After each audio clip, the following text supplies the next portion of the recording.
হলো তারাতলা বিপর্যয়ের উদ্ধার কাজ।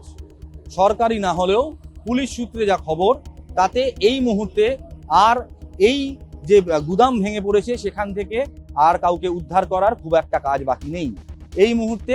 তাই শুরু হয়েছে কেন এই বিপর্যয় ঘটলো তার কারণ খোঁজার কাজ, যেই কাজে 5 জনের একটি বিশেষজ্ঞ কমিটি তৈরি করেছে যাদবপুর বিশ্ববিদ্যালয়, যেখানে রয়েছেন কনস্ট্রাকশন ইঞ্জিনিয়ারিং বিভাগের পার্থপ্রতিম বিশ্বাস, সিভিল ইঞ্জিনিয়ারিং বিভাগের দীপঙ্কর চক্রবর্তী ও সম্রাট সেনগুপ্ত, আর্কিটেকচার বিভাগের মৈনাক ঘোষ এবং মেটালর্জিক্যাল অ্যান্ড মেটেরিয়াল ইঞ্জিনিয়ারিং বিভাগের মোহাম্মদ বশিরউদ্দিন শেখ।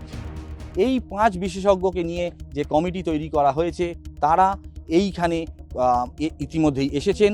তারা প্রাথমিকভাবে ঘুরে দেখেছেন, যদিও তারা বলছেন যে এরপর পুলিশের তরফ থেকে যখন বলা হবে যে উদ্ধার কাজ পুরোপুরি শেষ, তারপরেই তারা এসে বিভিন্ন পরীক্ষা নিরীক্ষা করবেন এবং তাদের রিপোর্ট জমা দেবেন।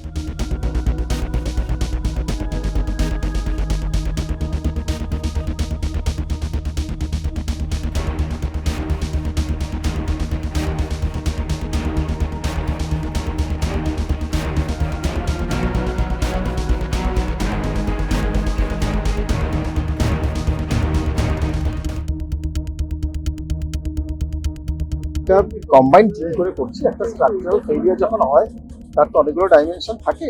আমি একটা দিক দেখবো, প্রফেসর পার্থপ্রতিম বিশ্বাস দেখবেন, মৈনাক ঘোষ স্যার আছেন, হ্যাঁ, বশিরউদ্দিন স্যার আছেন, আমরা সবাই মিলে কম্বাইন্ডলি করবো।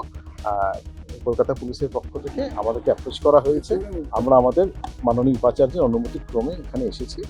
আমরা আমাদের ফেলিয়ার অ্যানালিসিস এগুলো করে আমরা কলকাতা পুলিশকে ইউনিভার্সিটির পক্ষ থেকে রিপোর্ট দেবো। তার জন্য যতটুকু অঙ্ক কষা দরকার, যতটুকু টেস্টিং করা দরকার সেগুলো আমরা করবো। আজকে প্রথমে এলাম, কিছুটা প্ল্যানিং রয়েছে, এখন পুরো চিত্রটা পাওয়া যাচ্ছে। আমরা রিপোর্ট ফলো কলকাতা এই ধরনের ঘটনার ক্ষেত্রে কিভাবে এগোনো হয়?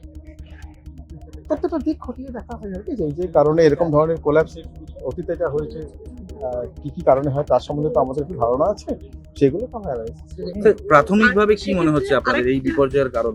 বুঝতে পারছি না, কারণ এখন পর্যন্ত তো জাস্ট প্রথমবার এলাম।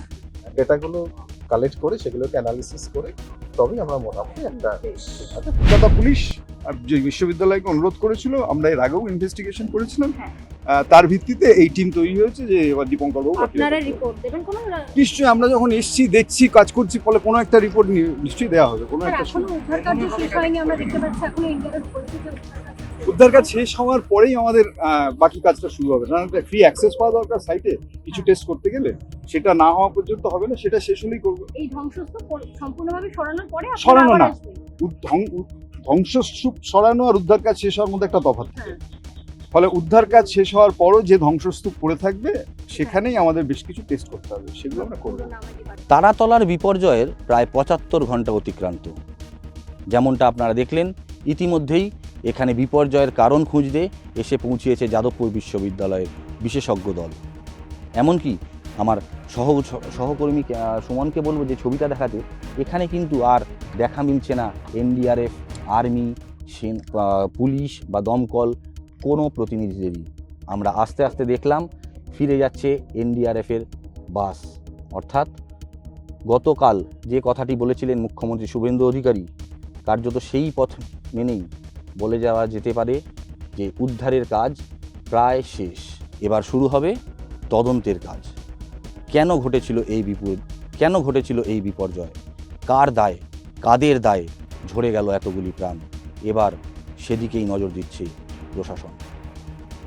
সংবাদ প্রতিদিন.in-এর জন্য ক্যামেরায় সুমনের সঙ্গে আমি সোমনাথ। ফলো করুন সংবাদ প্রতিদিন ডিজিটাল।